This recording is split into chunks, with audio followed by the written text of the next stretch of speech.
Om Jnanatimidandhasya Jnananjana Shalakaya Chakshuranmilitam Yena Tasmai Shri Gurave Namaha. Pleased within his own mind. Lord is always pleased in his mind. He is Atmaram. The very name means he's always satisfied in himself. Aptakama, that's another word used in the Bhagavatam, means he fulfills his desires by his own desire. Self-sufficient. That's one of the qualities of the Supreme Lord. He's self-sufficient. The absolute truth is self-sufficient. It does not require sustenance from any external source. So Krishna is fully satisfied. Yet here it is stated that he was satisfied in his own mind. How is that? Because his happiness, it is not a kind of impersonal happiness. There's a concept of Brahmananda, where it is conceived that a person is just happy. There's no cause for that happiness. There's no interaction with others which causes that happiness. In this material world, what is considered happiness and distress is due to interaction with other living beings and with the objects of the senses. And thus, happiness and distress is perceived. If it's too hot, we feel distress. If it's too cold, we feel distress. If we come from a very hot, we come outside from the heat and we sit under the fan and we feel some happiness. Or happiness and distress comes by interaction with others. If someone praises us, we feel happy. If someone blames us, we feel unhappy.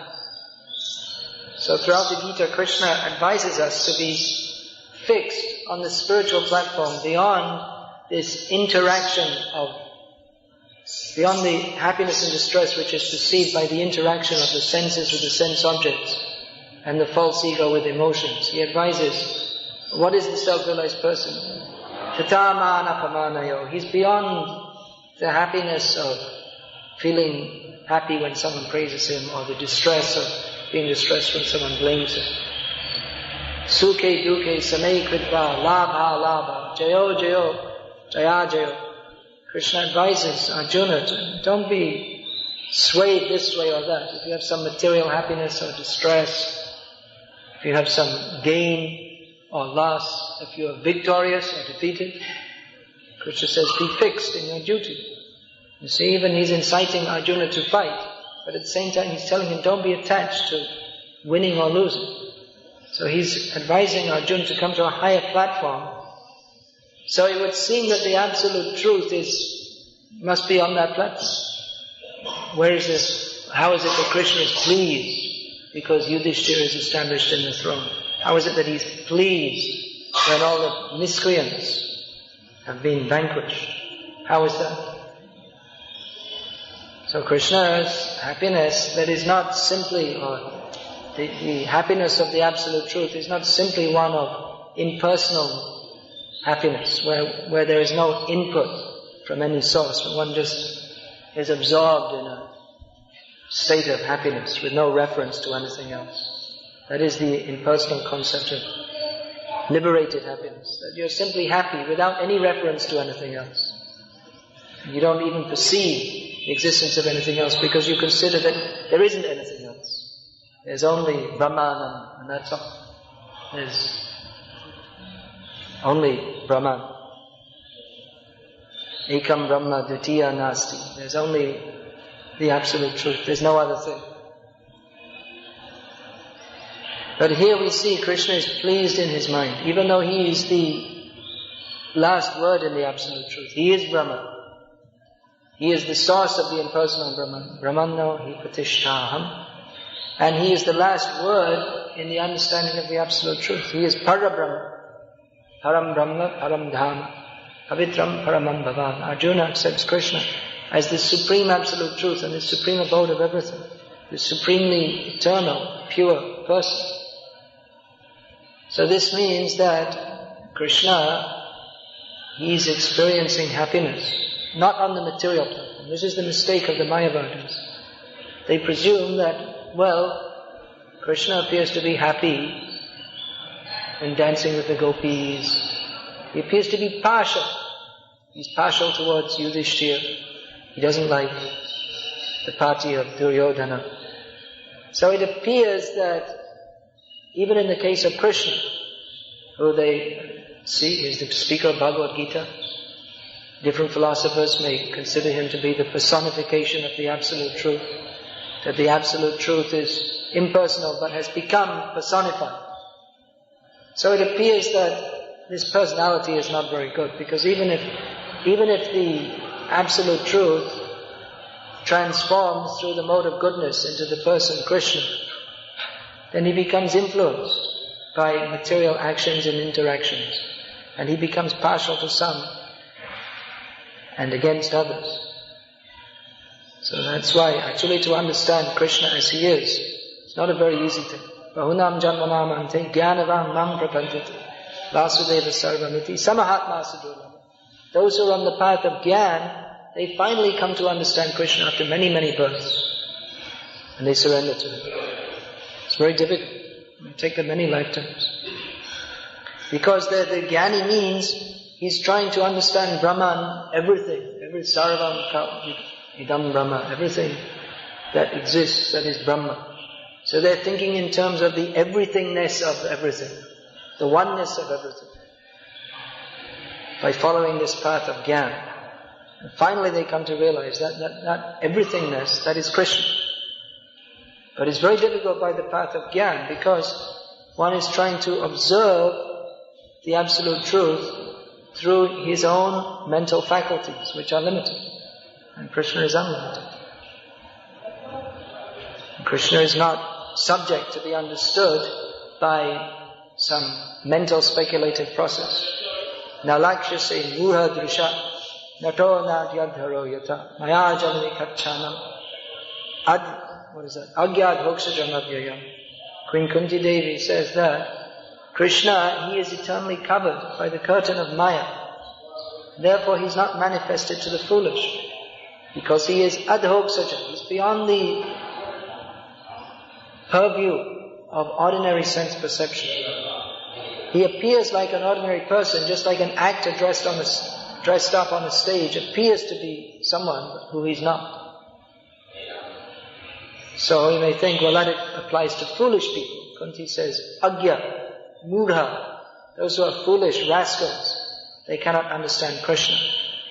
But what about the jnani? They're highly elevated in knowledge. Krishna says the same thing in Gita. Naham prakasha sarvasya yogamaya samavita mudho yam nabhinajanti loko mamachamapiyam. Even though Krishna is the supreme exhaustible Lord, those who are foolish, they cannot understand him, because he is covered by the curtain of yogamaya. That means that even if the jnanis, by following the path of renunciation and study, they may become free to some extent from Mahamaya. They recognize, Aham Brahmasmi, I am not this body. I have nothing to do with these actions and interactions of material nature. So they may become elevated somewhat to the platform of being freed from Mahamaya, but still the Yogamaya curtain covers Krishna. They cannot see Krishna. Therefore, even though they appear to be liberated, they're not fully liberated. Ye nye ravindaksha vimuktamaninas svayasta bhavad avishuddha buddhaya aruhya kritrena param padam tatantyato nadita yushmadangaya. Those who are partially liberated, they may think I'm fully liberated. Vimuktamani, they think I'm fully liberated, because by their own endeavors, they have with great trouble, Vaishodhikatarastesham avyakta saktachetasam. Those who, the path of impersonal liberation is very difficult and troublesome. So someone may come up gradually to that level of being equipoised above the modes of material nature, but he's not in a safe position. It's just like building a house, that English phrase, building a house on sand. You know, a very solid looking house with bricks and mortar and very nicely built, but the foundation is sand. Any time the whole house can collapse. So the same thing, the Mayavadis or the impersonalists, they have maintained by rigid austerities, they can come to the position of being free from the modes of material nature. But they neglected to worship Krishna, so they couldn't actually enter into transcendence. They're still covered by the curtain of Yoga Maya. So to understand Krishna by the path of Gyan, Krishna says, Bahunam Janmanam Ante Gyanavam Mam Prapadyate Vasudeva Sarvamiti Samahatma Sudurlabha. Krishna has recognized that who comes to this position, he is a very great soul, who is actually a Mahatma. Mahatma nastu mam partha daiving prakriti mashita bhajantyananya manaso kyatva bhutari navya. Those who are actually Mahatmas, they are devotees. They know. They've come to the platform of knowledge beyond simply an impersonal understanding. What is that platform of knowledge? To know that Krishna is all in all. Therefore they worship it. But such a Mahatma is very rare. It means that someone who tries by this jnana process, it's very rare that he will come to the proper point. Whereas, someone may not be a jnani, he may not be educated, he may not even be able to sign his own name. But if he's a devotee, he can go beyond the situation of the jnani. Mam hi partavya pashaja yepisi papayoneha striyo vaishyas tata shudras tepi yanti param gatim. Those who are sinfully born, Krishna gives the example, those who are in the lower castes, Stri, Shudra, Vaishya. Shudra means laborer class. They're not expected to have much intelligence. And Vaishya is mostly interested in money. Stri Aishvarya Prajepsava. They're mostly interested in material opulence. Women, Stri Aishvarya, family, dynasty, they're interested in all these things. So they're also not considered very elevated. And Stri is also mentioned here. Means that generally the male form, that is considered more conducive for self-realization. We don't generally find jnanis, philosophers, among the female class. But Krishna says that even though they, from the external point of view, such people, they may be not very qualified for spiritual life. Tepiyanti parangatim. They can achieve the supreme abode. And then just 2 verses later, is it 2 verses? Yeah, 2 verses later, he describes what is that attainment of the supreme abode. Manmana bhavamadnato vajaji mam namaskaru mama vaishasi yudvaivam atmanam atparayana. To be absorbed in Krishna. Those who are devotees of Krishna.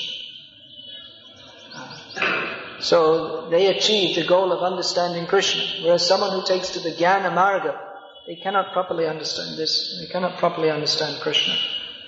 How Krishna, even though he's self-satisfied, he has likes, dislikes, feelings, emotions. He is pleased when his devotees are established in society so they can give the benefit to others of becoming devotees. And this means that Krishna, he's not on the material plane. He's not material like and dislike. It's not that Krishna, he's preaching to Arjuna something himself he has no realization of. When he says, Sukhe dukhe same kritva, you be established beyond the dualities of happiness and distress. It's not that Krishna himself is involved in material happiness and distress. But he has desires. Those desires are not impelled by lust. Arjuna asked Krishna, how is it that we do things which we don't want to, as if by force? Aladiva niyojita. How is it that we perform sinful activities as if by force? And Krishna says, Kama esha is lust.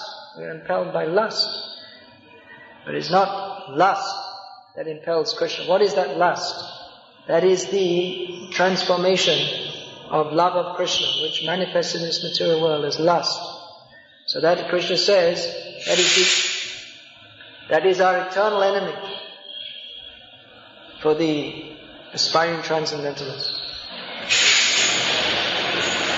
Nitya Vairi, eternal enemy, a constant enemy of the transcendentalist.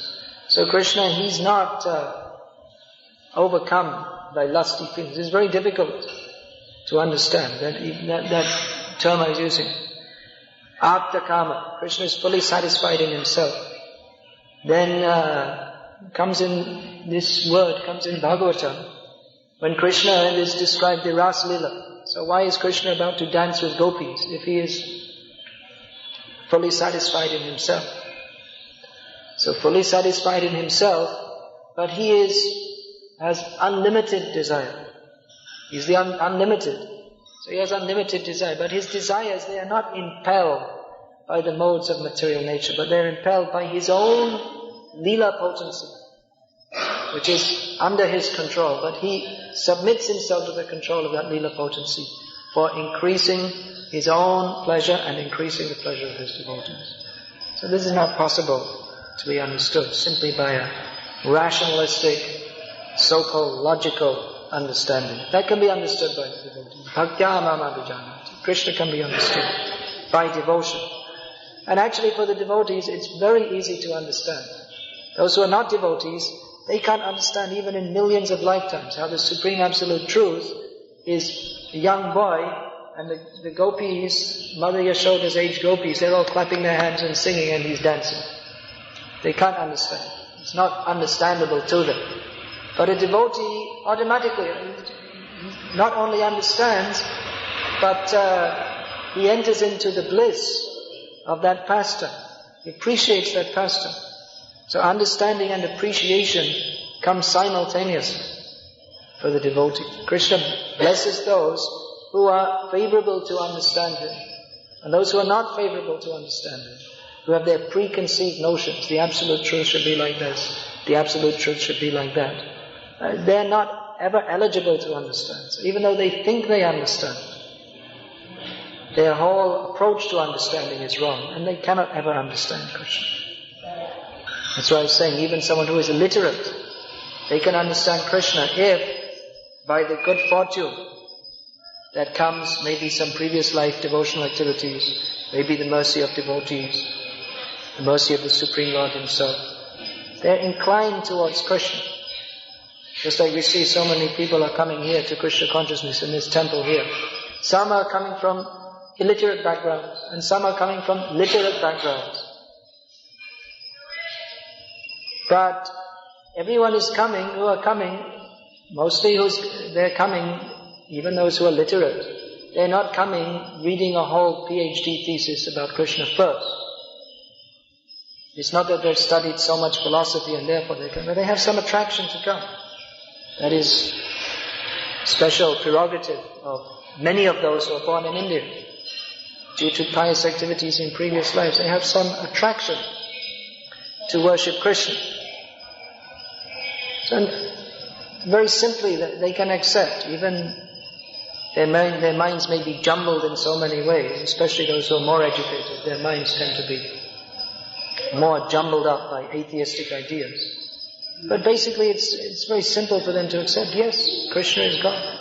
Even there may be so much propaganda, what is this deity worship? So many people have made propaganda. Indians, Hindus in India are making propaganda against deity worship. Don't worship the deities. It's all imagination. But still, people are coming. They're naturally attracted. That is their fortune. And by that, they can begin to understand Krishna. It's not simply an academic process. So this, to understand how Krishna is pleased in his mind, that may take millions of lifetimes for the jnani to understand. When he stops trying to understand, then he can begin to understand. When he stops trying to understand and simply tries to appreciate Krishna, then he can begin to understand. Not that devotees don't study philosophy, but that appreciation has to be there. Otherwise, it's not possible to understand. Whereas someone may not be a jnani at all, uneducated, see those who are uneducated, they have no philosophical bent of mind, because their brain hasn't developed in that way.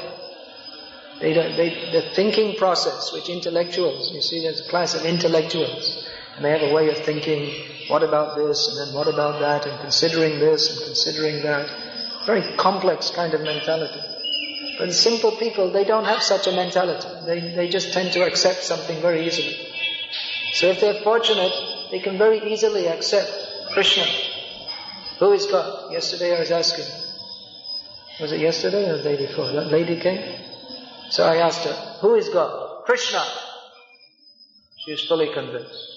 Whether, how or why or what, if you ask her why, you may not, she can't give you a thesis on Vedanta Sutra. But she was convinced, Krishna. So she's already gone beyond so many people studying Vedanta Sutra. So many experts on Indology and Indian philosophy. So many big Mayavadis. You went, when I was in South India, I gave that pamphlet about Sringeri. We met a big Mayavadi, big in more ways than one, physically also, huge. But cannot understand Krishna, even though he's very learned, very respectable, can speak so many languages, has studied so many shastras, can quote so many shastras. But he's not as spirit, even though people are worshipping him as such a greatly advanced person. He's not advanced as this lady who cannot write her own name, but she knows who is Bhagavan? Krishna, with full conviction, and therefore wants to do some service to Krishna. Aham sarvasya prabhavo matas sarvam prabhavate iti matva bhajante mam buddha bhava samavita. Those who know Krishna is God, they like to serve Krishna. Krishna is speaking. And they like to hear about Krishna. What's the next verse after that? Matchita gata prana bodhiyanta paraspam kathiyantas jamanitam tushyanti charavanticha. They take pleasure in hearing about Krishna. And they are fortunate. Those who are on the mental speculative platform, they're unfortunate. They're most unfortunate because they think they're very intelligent. But the same point we're discussing is Maharaj Yudhishthira fought for the right cause.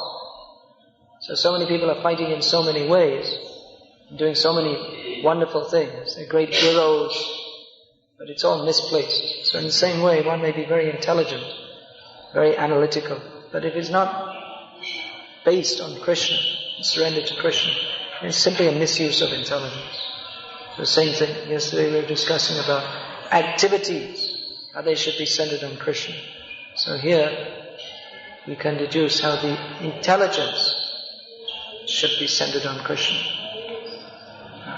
Then we can understand Krishna. Krishna was pleased. Oh, does that mean he's an ordinary person? No. His being pleased is not the pleasure we have from, that we get from relief from the heat, or relief from cold, or when we receive a lot of money, or when someone praises us. Krishna's pleasure and displeasure is beyond the interactions of this material world. Krishna's pleasure that is fully on the transcendental platform, that he takes pleasure in his devotees' pleasure. Hare Krishna. Is there any questions?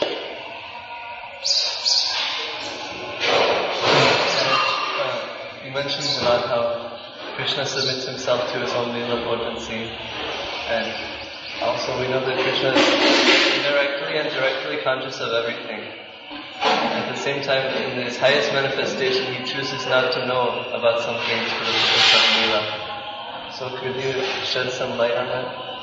Yeah, now we're trying to understand the psychology of God in his form as Krishna, which is his form. Original form means his form. He chooses to forget that he's the Supreme Lord. So how is that? He's directly and indirectly conscious of everything. If he forgets that he's the Supreme Lord, then who's going to do the creation, maintenance, and who's going to oversee all these things? Just like if a man's proprietor of a factory and he has amnesia and he forgets, then who's going to oversee the affairs of the factory? Actually, Vishwanath Chakravarti has commented on this. He said that he is actually conscious simultaneously, but he's not conscious also.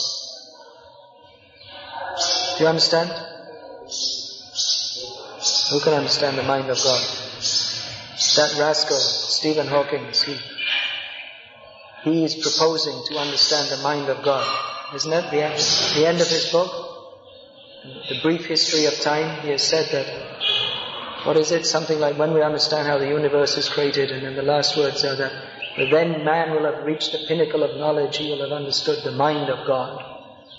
He's so ambitious, rascal.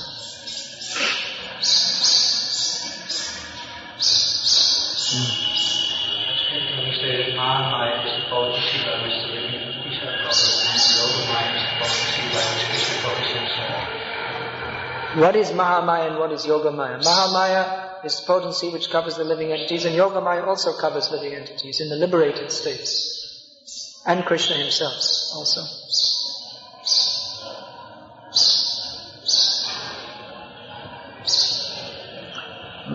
Mother Yashoda is also in illusion, and she thinks that Krishna is my little boy. But that's illusion on the spiritual platform. That is favorable for yoga. Yoga means to be linked with the Supreme Lord in devotion. Therefore that's called Yogamaya.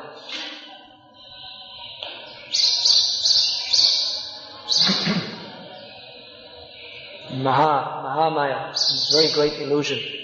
Very great illusion how the living being who's supposed to be with Krishna instead identifies himself with the body of a frog or whatever body he happens to be in. Very great illusion. That horrible mass of frog's body. And he's thinking, this is me.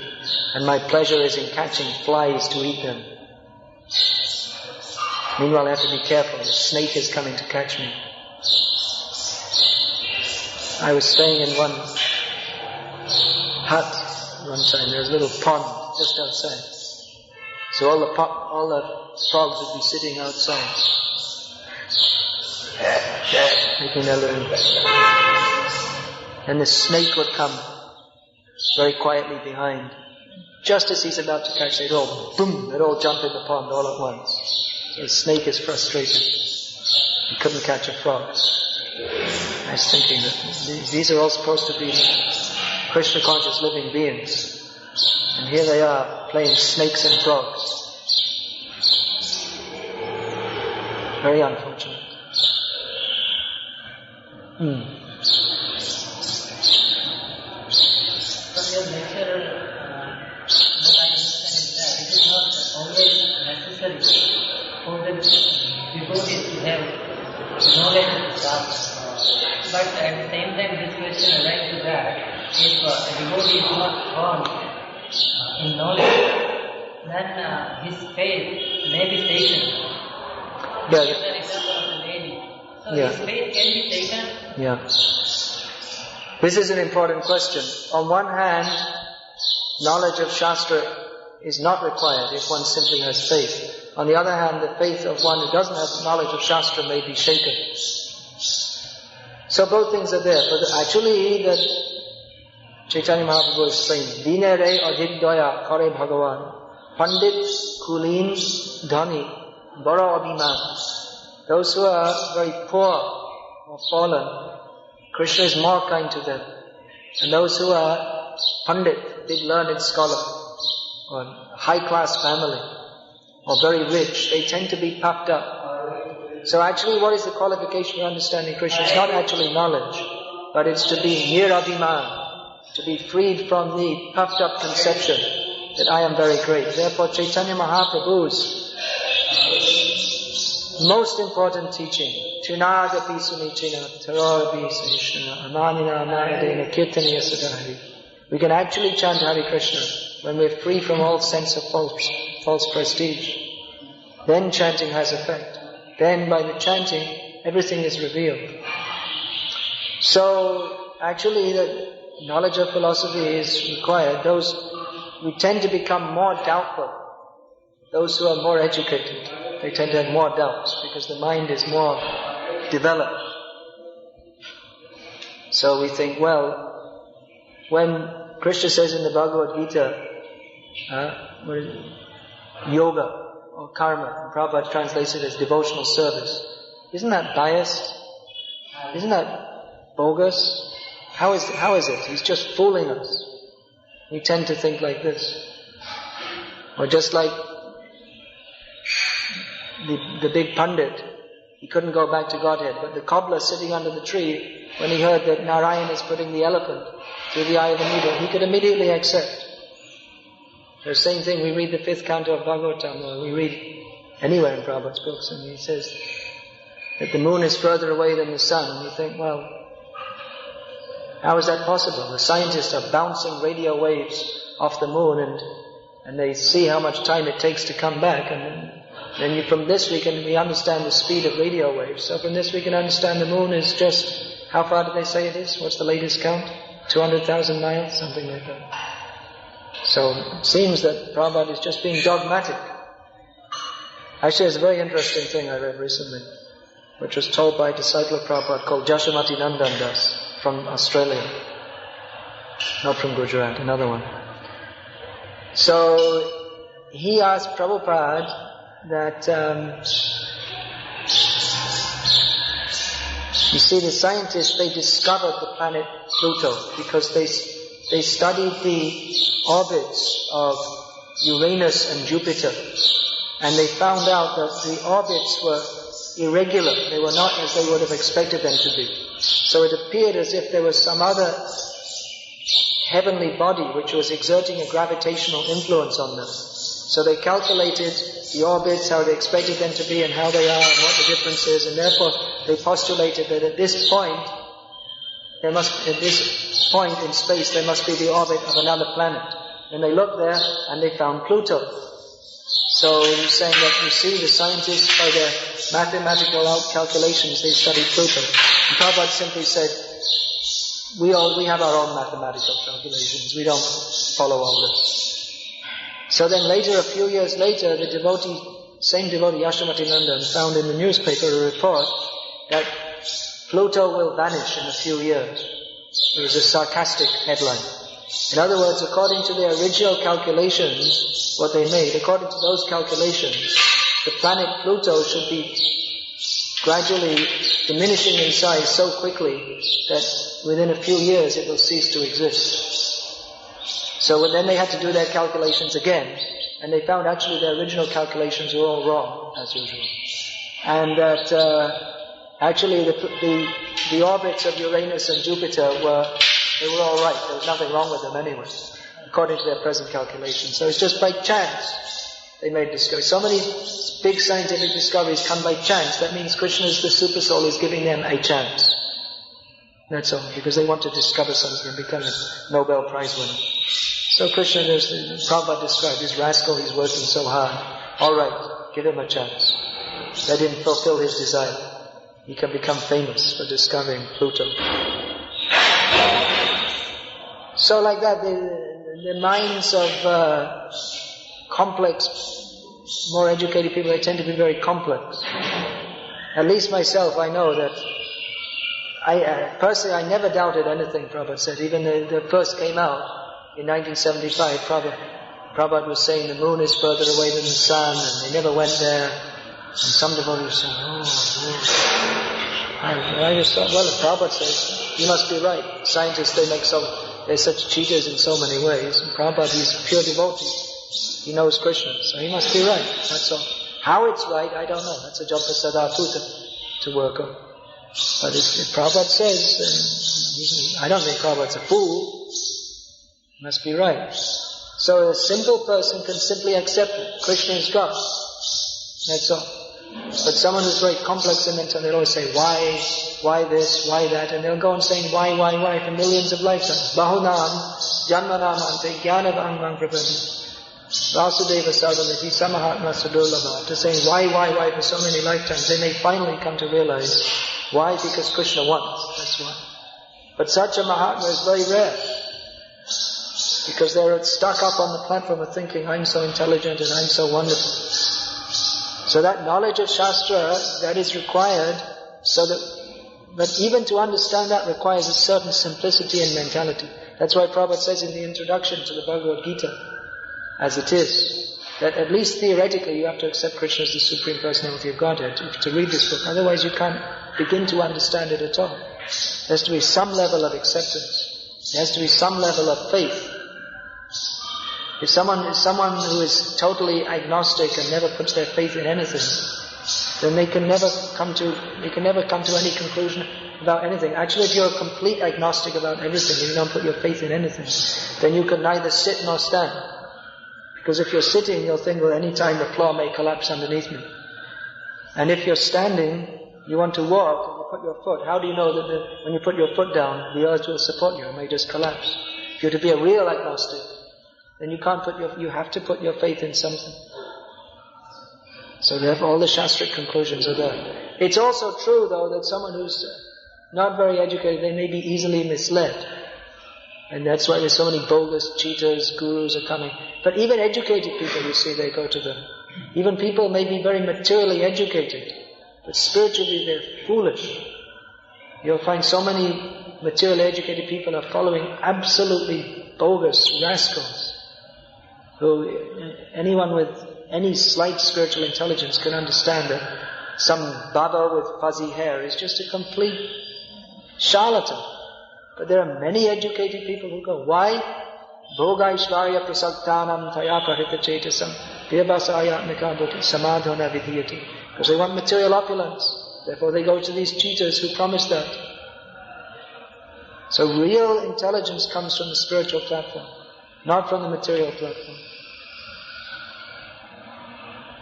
So those whose intelligence is misled by mundane education, Prabhupada said the modern schools, they're just like slaughterhouses.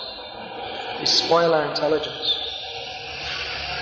So they can be rectified by reading Prabhupada's books. Now, apart from that, there's also the point of studying Shastra by understanding Krishna's glories more. Krishna says that anyone who studies his Bhagavad Gita, he worships me by his intelligence. So that's another kind of worship, to appreciate the opulences and glories of Krishna by study of Shastra. So that's also a relishable point. The devotees, they take pleasure in discussing the opulences of Krishna, and they learn all this philosophy to defeat other philosophies, bogus ideas, and in this way they establish the glories of Krishna more. Just like if Shankaracharya had not preached Kevaladvaita Vaad, that everything is all one, then the opportunity to glorify the variegated potencies of the Supreme Lord, there wouldn't be such a great opportunity to establish that very strongly. So the opposition, they also give some chance to, actually they're indirectly glorifying Krishna, they're giving the opportunity for that. Just like a man may be a great fighter, but unless there's someone to fight with him, he can't be seen what is his fighting ability. So similarly, this understanding of Krishna consciousness is most wonderful, but unless there's some bogus idea to defeat, it can't be seen in its full glory. So there are different understandings of this.